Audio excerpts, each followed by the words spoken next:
Hindi na mapipigilan ni Lynette ang destiny ng muli nilang pagkikita ni Chinito dahil nakatadhana na ang muling pagtatagpo ng dalawa.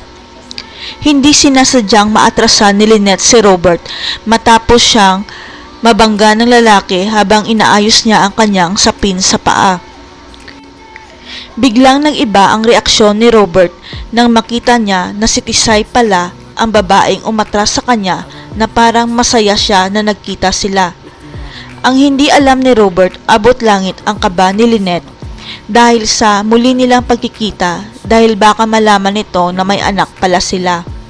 Ngunit hindi maikaila ni Lynette na si Chinito pa rin ang mahal niya, kaya hindi niya masagot-sagot si Michael kahit nililigawan na siya. Pero sa muling pagkikita ng dalawa, hindi pa rin sasabihin ni Lynette kay Robert ang katotohanan na anak nilang dalawa si Doc Annalyn. Hanggang sa isang insidente na mapipilitan si Lynette na sabihin kay Robert ang kanyang sikreto na siya ang ama ni Annalyn Santos.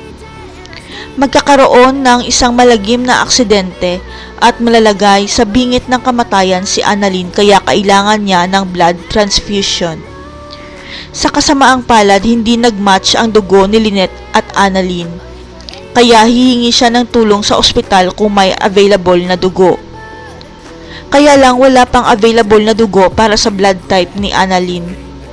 Kaya nagsuggest ang doktor na baka match sila ng tatay ng dalaga.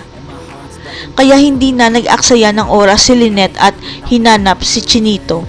At bigla na lang ito nagmakaawa mag-donate ito ng dugo kay Annalyn.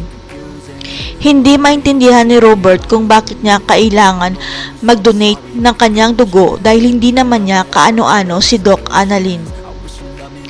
Gagawin ni Lynette ang lahat para mabuhay ang kanyang anak.